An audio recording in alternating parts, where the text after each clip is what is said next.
Hello doctors, welcome back to your own channel medico Swami. बहुत सारे students हैं जो वीडियोस देख रहे हैं लेकिन सब्सक्राइब नहीं कर रहे हैं। We are making all this just for you.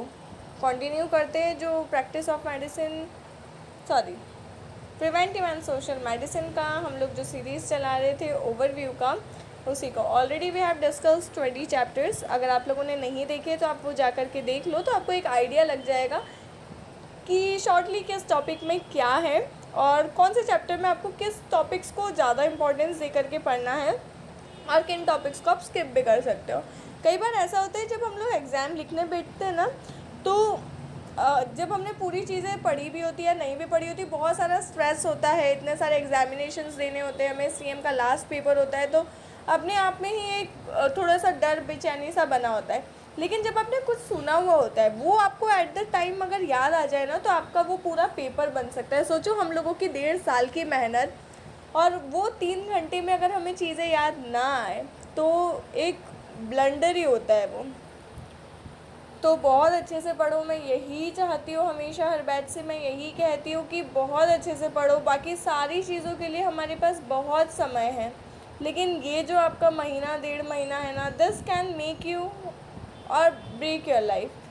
बहुत एक लंबा गैप आ जाता है। कुछ कुछ स्टूडेंट्स ये सोचते हैं कि हाँ ठीक है, अभी पीएम सीएम जो जो जितने सब्जेक्ट्स निकलेंगे वो निकाल लेंगे।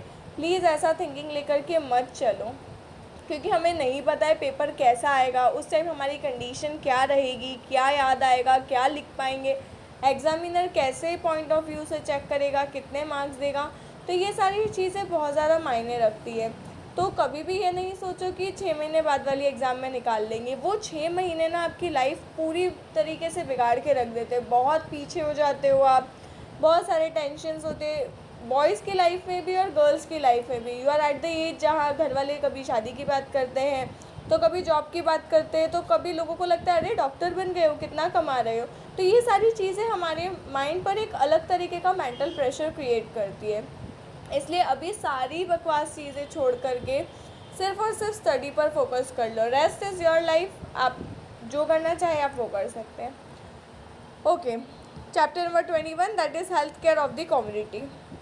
कम्युनिटी मेडिसिन हम लोग पढ़ते हैं, तो हेल्थ केयर हम लोगों को कम्युनिटी का कैसे करना है, क्या क्या स्टेप्स ले सकते हैं, क्या प्रिवेंटिव मेजर्स ले सकते हैं, क्या थेरेपेटिक मेजर्स ले सकते हैं, और क्या एपिडेमियोलॉजिकल मेथड्स ले सकते हैं, और कैसे एपिडेमिक डिसीजेज़ को हम लोग एपिडेमिक रेमेडी दे करके क्योर कर सकते हैं। सबसे पहले हम लोग देखेंगे इसमें लेवल्स ऑफ हेल्थ केयर, जो हम लोग स्टार्टिंग के चैप्टर्स में देखा है, that is primary, secondary and tertiary.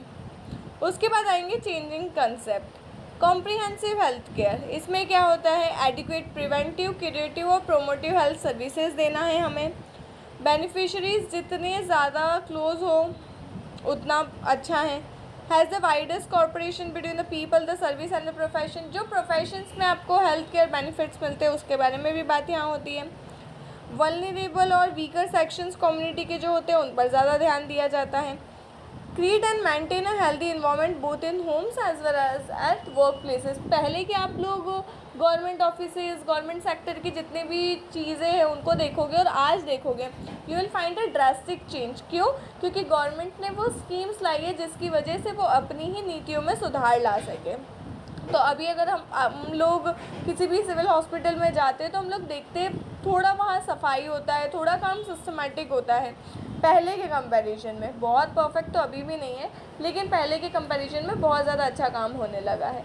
तो ये सारी चीज़ें हैं कि जो कम्युनिटी की हेल्थ को मेंटेन करने के लिए गवर्नमेंट स्टेप्स ले रही है वो हमारी आंखों के सामने दिख रहा है। बेसिक हेल्थ सर्विसेज जो है वो हर ग्रुप, हर सोसाइटी के लोगों को मिले। प्राइमरी हेल्थ केयर में वही सारी चीज़ें आ जाएगी, अल्मा आटा वगैरह जो हम लोग पहले पढ़ के आए हैं।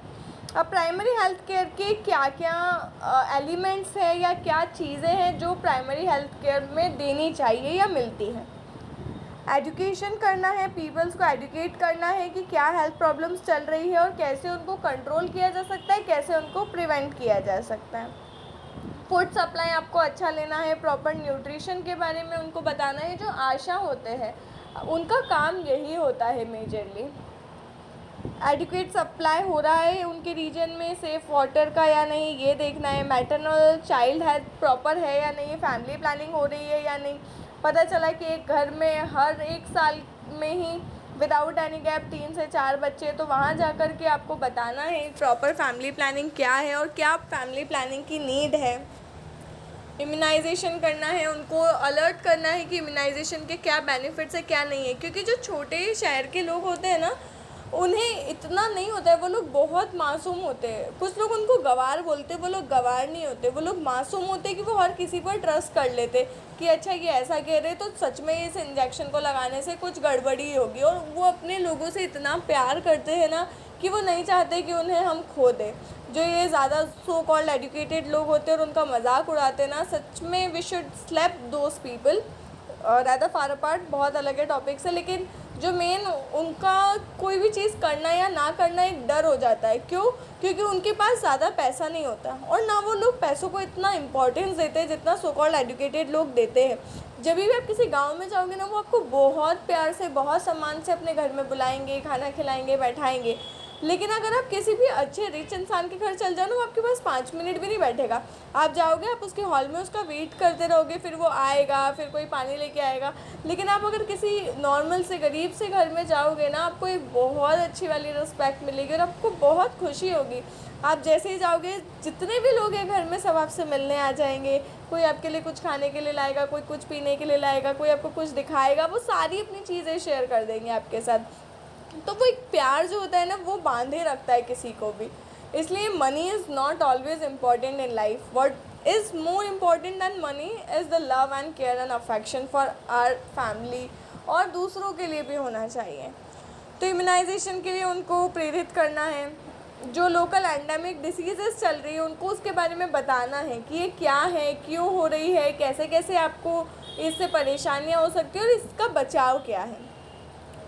कॉमन डिसीज़ेज़ और कॉमन इंजरीज़ जो होती है, जैसे अब लोग जो खेतों में यहाँ पर रहते हैं, वहाँ सांप बहुत होते हैं, तो सांपों से कैसे बचा जा सके, अगर किसी को सांप काट ले तो क्या मेजर्स लिए जा सकते हैं। इन सारी चीज़ों के बारे में जब हम लोग किसी को भी एडुकेट करते हैं तो वो प्राइमरी सेक्शन के अंदर आ जाता है। अब प्राइमरी हेल्थ केयर का क्या है? इक्विटेबल डिस्ट्रीब्यूशन, हर किसी ग्रुप में, हर किसी लेवल पर सेम डिस्ट्रीब्यूट करना है। कम्युनिटी को भी पार्टिसिपेट कराना है। देखो इसमें क्या है, one approach that has been tried successfully in India is the use of village health guides and training days. They are selected by the local community and trained locally in the delivery of primary health care to the community they belong free of charge। देखो क्या होता है, जैसे आप कोई एक particular गांव में रह रहे हैं, वहाँ पर कुछ मेंबर्स सेलेक्ट किए जाते हैं, पहले उन्हें ट्रेन किया जाता है, फिर उन्हें कहा जाता है कि आप अपने कम्युनिटी को, अपनी सोसाइटी को आप ट्रीट करोगे, आप उन्हें समझाओगे। By overcoming cultural and communication barriers they provide primary health care. और कम्युनिकेशन बैरियर नहीं रखते वो, रिलीजियस, तुम हिंदू हो, तुम मुस्लिम हो, तुम सिख हो, तुम ये हो, तुम वो हो, ये चीज़ें नहीं मैटर करनी चाहिए। Trained dais are essential features of primary health care. और ये जिनको हम लोग ट्रेन करते हैं ना, वो लोग बहुत इंपॉर्टेंट रोल प्ले करते हैं, क्योंकि अगर वो सही मैसेज देंगे तो लोग पॉजिटिवली हमारी तरफ अट्रैक्ट होंगे। लेकिन अगर उन्होंने एक भी गलत बात बोली जिसने लोगों को भड़का दिया, तो लोग, पूरा जो मेडिकल सिस्टम है उस पर ही भड़क जाते हैं। These concepts are revolutionary. They have been greatly influenced by experiences in China, where community participated in the form of barefoot doctors took place on an unprecedented scale. Intercostal coordination, appropriate technology, दो इस पर इतने ज़्यादा question नहीं आते, लेकिन आप लोगों को प्राइमरी हेल्थ केयर के बारे में पता होना चाहिए। अब आता है हेल्थ फॉर ऑल। 1978 में अल्मा अटा इंटरनेशनल कॉन्फ्रेंस हुई थी, जिसमें प्राइमरी हेल्थ केयर को वापस से एक रीएफर्मेशन दिया गया था कि सभी के लिए हेल्थ ज़रूरी है और सभी को हेल्थ केयर प्रोवाइड करना ज़रूरी है। ओके, मिलेनियम डेवलपमेंटल गोल जो आप आगे पढ़ के आए हैं वो ही लिखेंगे, क्योंकि यहाँ वाला थोड़ा सा कॉम्प्लिकेटेड है।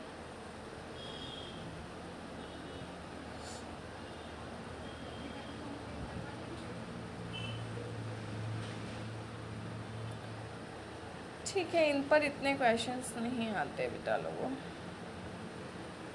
आई होप आप लोगों को ये सीरीज़ समझ में आ रही होगी, क्योंकि देखो इतना मैं चाहती हूँ कि मैं एक एक छोटी छोटी सी चीज़ भी आप लोगों के साथ शेयर करूँ, लेकिन सीरियसली इतना टाइम नहीं होता है। मैं कहाँ कहाँ से काट काट करके टाइम निकाल करके वीडियो बनाती हूँ। कई बार इतनी ज़्यादा थक जाती हूँ, फिर मैं सोचती हूँ कल बनाएंगे। फिर मुझे लगता है कि नहीं, आप लोगों के एग्ज़ाम से आप लोग भी तो ऐसा करके सोच के पढ़ रहे होंगे ना कि ठीक है फिर बाद में सो जाएंगे, 1 महीने बाद में, अभी पढ़ लेते हैं। अब ये जो इंश्योरेंस एक्ट वगैरह है ना, ये थोड़ा सा देख लेना, क्योंकि इस पर 1-2 क्वेश्चंस आ जाते हैं, ठीक है। तो नेक्स्ट चैप्टर हम लोग नेक्स्ट वीडियो में डिस्कस करेंगे। इसमें अगर आप लोगों को कोई प्रॉब्लम हो तो वो बताना, और अगर पर्टिकुलर भी कोई क्वेश्चन है जो आप लोगों को नहीं आ रहे तो आप वो बता सकते हैं। ऑल्सो कम्युनिटी मेडिसिन के लिए एक बुक आता है शेषु बाबू का, उसमें क्वेश्चन आंसर फॉर्म में बताया हुआ है। ये मैंने आप लोगों को पहले भी बताया था।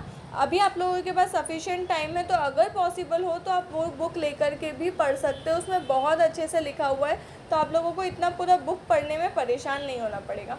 Thank you for watching the video. Consider subscribing, ये आप ही लोगों का चैनल है, आप ही लोगों से उठेगा और आप ही लोगों को फ़ायदा देगा, और इसलिए चैनल को सब्सक्राइब करना है, वीडियो को लाइक करना है, अपने सीनियर जूनियर के साथ में शेयर करना है। Thank you for watching.